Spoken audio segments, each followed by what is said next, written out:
Good morning once again. Good morning. Thank you. Look at your neighbor and tell them, thank you on my behalf. Thank you on my behalf. I want a high five. Just like, I'm trying to express like what I'm feeling for the people in the room, and I can't find the right word to just say thank you. You have no idea what it means having you here to me, and just taking the time. I look at this table and I am humbled, to say the least, that I called and you answered. Like just answering that call. When I said, could you please honor me and be here? And you came. Thank you.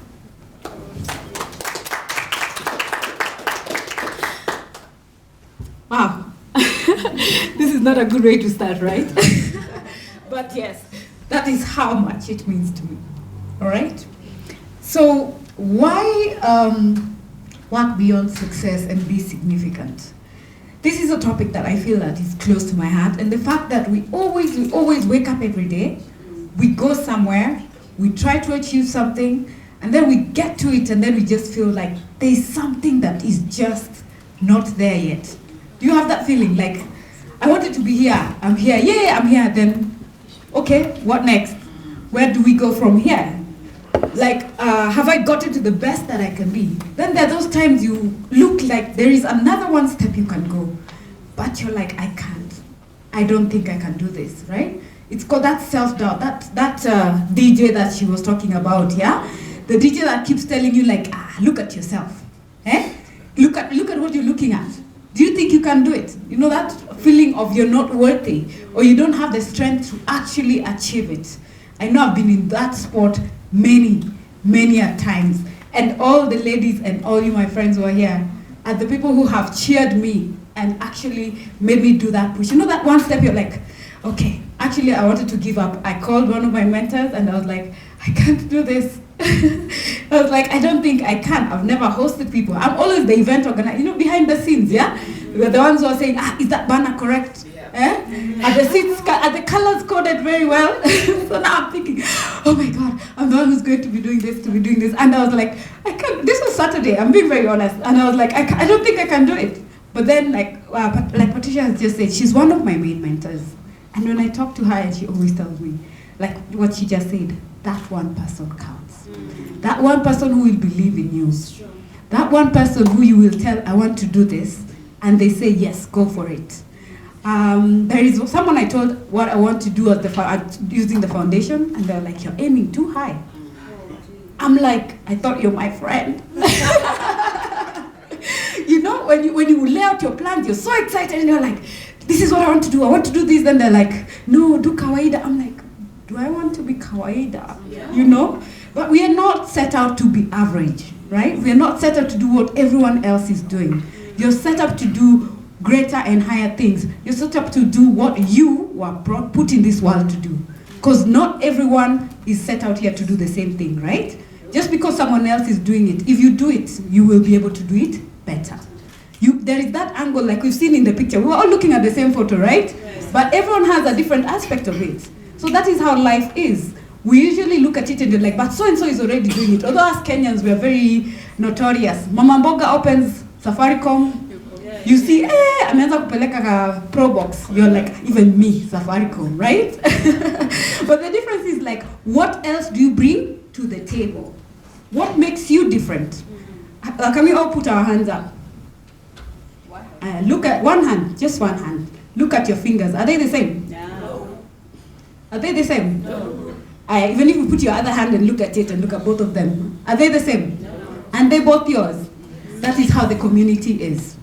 All right? When you're talking about inclusion and diversity. If you look at the hand, all of them are different, right? But they're all the hand. Please try and raise your glass using one finger. Just try. Give it a shot. Okay. Anyone succeed? Okay. Try with two. Barely. Now, if you had water in that and you try with two, will you be able to do it? All right. Try with all your 5. Even if you feel it to the top, how easy was it, right? That is what life is, and that is what community is. When you try doing something on your own, it is almost impossible at times. You need family. You need friends. You need that one person who sees what someone else will not see, because we do not see the same thing. And that is what I wanted to bring us together, so we can share our stories, share our perspectives, share our different journeys. And I always say my mantra is, don't make all the mistakes. You can learn from someone else's mistake. That saves you a lot of time, and it also propels you to go to the other place that someone else will see that you have not seen. All right? I didn't even properly introduce myself, so I'll go back there. No, I'm doing it in reverse, but I'm sure most of us know who I am. Sylvia Mochabo. I'm currently representing Kenya as Miss Africa Elite, and I'm championing for inclusion of invisible disabilities. This is the neurodiverse community that we always leave out. Even our government, the few that I have spoken to, the few organizations that are supposed to be our representatives, and I have had a word with them. When you go and you talk to them, they're like, I'm just hearing about this. But you see, it's because we are not aware. It's because most of the people who are neurodiverse don't have a voice. So what Andy seeks out to do is be the voice for the voiceless in this space. Let us be the ones to champion for the policy. Let us be the ones to talk so that they are included. Our children don't speak. I have 3 sons, 2 of whom are on the autistic spectrum.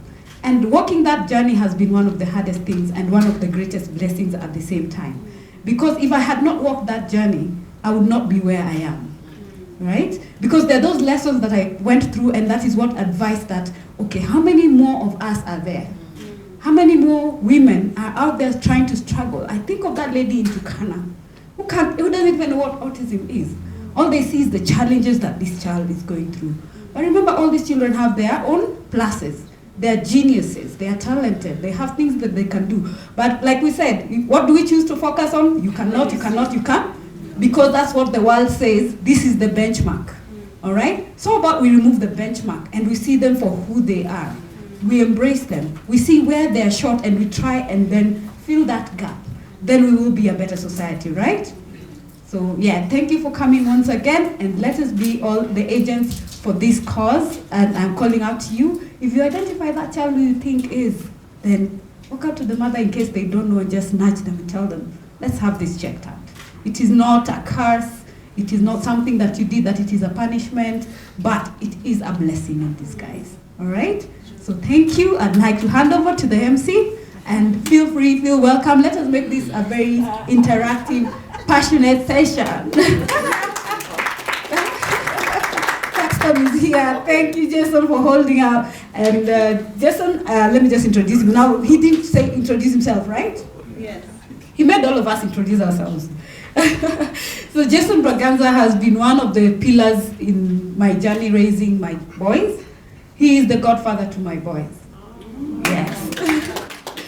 So he walks with this, like even when it's hard, all I need to say is like, where are Takakan? He doesn't ask questions. He says 10 minutes, and he's there. And these are not even his own children. So Jason, I appreciate you very, very much. Thank you. And thank you for being here.